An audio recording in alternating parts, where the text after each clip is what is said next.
take a look at this picture. And maybe this looks familiar to you. Hands up, who thinks this looks familiar? Yeah, some do. Okay, so this may look familiar because it looks like St. Peter's Basilica in Rome, but in fact it's not. It's a replica, located in a small village in the Ivory Coast. It took 5 years and $300 million to build this. And a good question now is, why is there a replica of St. Peter's Basilica in a small African village? I promise we'll get back to that. So this talk is about perhaps the most stereotypical kind of belief, namely religious belief. And religious beliefs are beliefs about the supernatural, for instance, the belief in God or belief that the law of karma is true. And many people see beliefs as the core of religions and religious traditions. But today, I would like you to reconsider that view.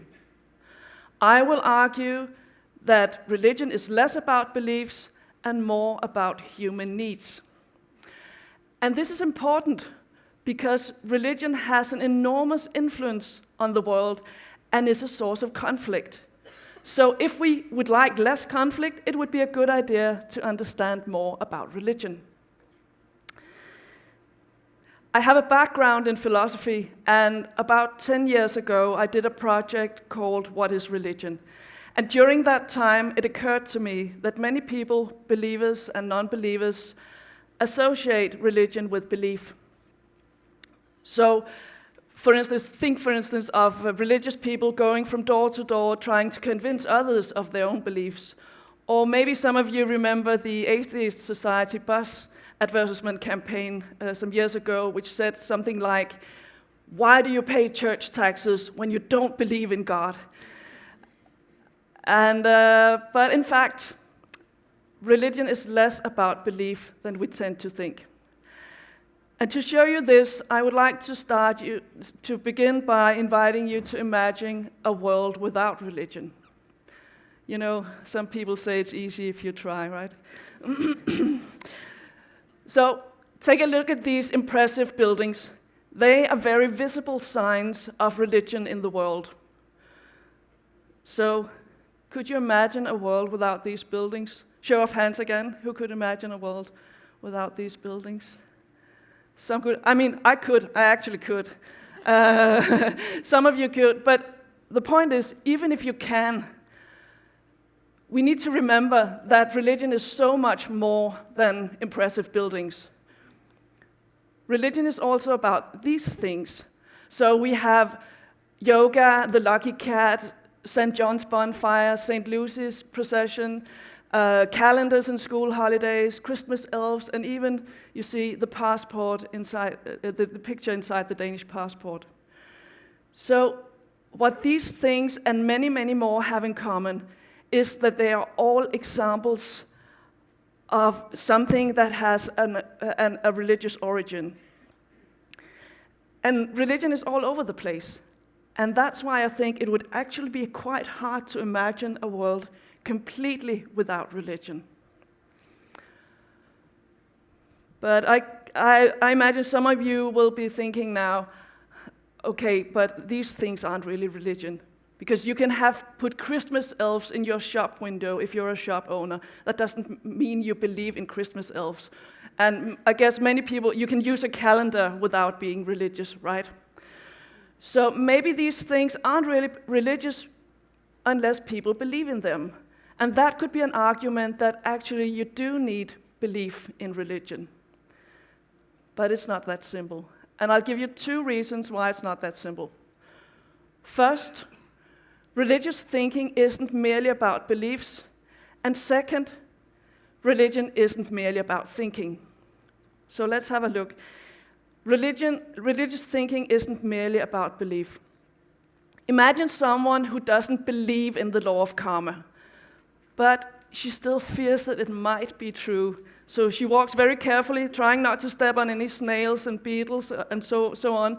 So she acts as if because she fears that the law of karma might be true. then you have an example of someone who doesn't believe in the law of karma, but is still religious. And this is actually not so surprising. We know this from many instances, that our thinking is more than beliefs. So take a look at this. Imagine that you really believe that this glass floor will hold. Actually, you're certain, you know this glass floor will hold. But even if you know this, you really believe it, how many of you can step onto this glass floor without the least hesitation? Show of hands again, please. How about you? No? No. I admit I couldn't. And that's quite normal, I think. And I can give you a couple more examples. So imagine you come into a room and you see, let's pretend this is a voodoo doll. You see an old lady violently stabbing a voodoo doll of your best friend. And the old lady, of course, sees that you're alarmed, but she goes, "Oh, but don't worry. Actually, voodoo doesn't work. So this has no effect whatsoever on your friend." And you may believe her, but still you would really like her to stop stabbing the voodoo doll, right? Yeah. Or a final example, which may ring familiar to you. Think of Lucky Charms. Maybe you know someone who has, let's say, a pair of Lucky football socks. And deep down, he knows these socks don't really work, right? He knows they have no effect, but he will never go to a soccer game without his Lucky socks. So these are all examples that we are more than our beliefs. That maybe some of the stuff we do makes sense even if we don't believe it. So it may make sense to be part of a church ritual, such as a wedding or a funeral, without being religious. It may even make sense to pay church taxes, even if you don't believe. And that brings us to the second part, that religion isn't merely about thinking.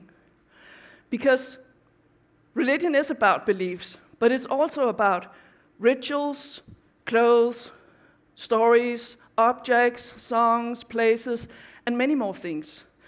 But all these things have different functions. So the function of a religious belief is to provide people with an account of the meaning of life, the purpose of the world, and so on. But religious rituals provide something else. They provide a sense of belonging, a sense of community, a sense of order in the world, and so on. Religious clothing can be a way of expressing a cultural identity in a very easy way. And religious stories are easy to remember, and they are intriguing to us because they're interesting and strange. Think, for instance, of how many times you've seen references in popular culture to Jesus walking on water, for instance. It's something that sticks in your mind. Some people can't even hear thunder without hearing or thinking about Thor riding the sky in his goat chariot. That's kind of strange, right? So the point is, religion has all these kinds of functions, and what they do is they serve different human needs. And this, in fact, actually means that if we can understand more about religion, we can actually understand more about what it is to be human. And let me give you a quick example of how we can use this information.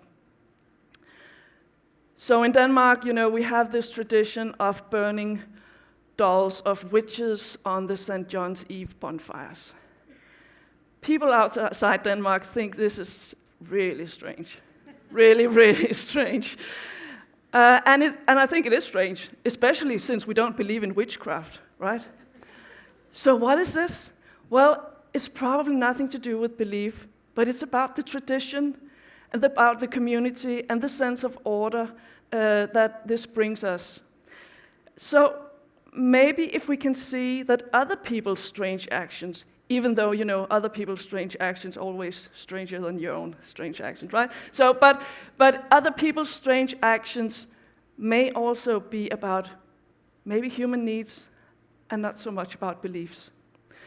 So I think that if we focus on belief, we will be focusing on something that divides us.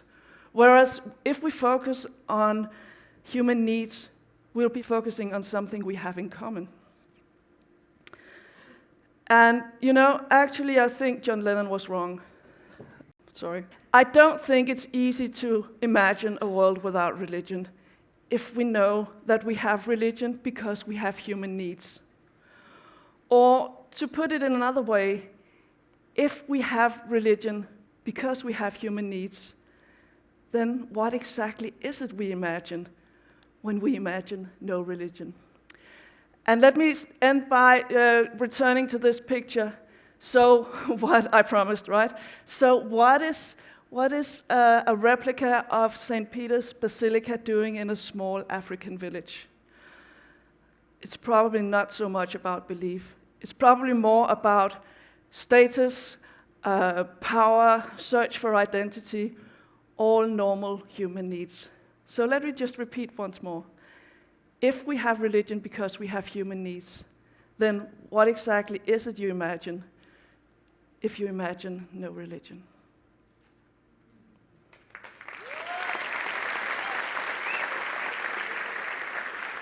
Thank you. Thank you. Thank you.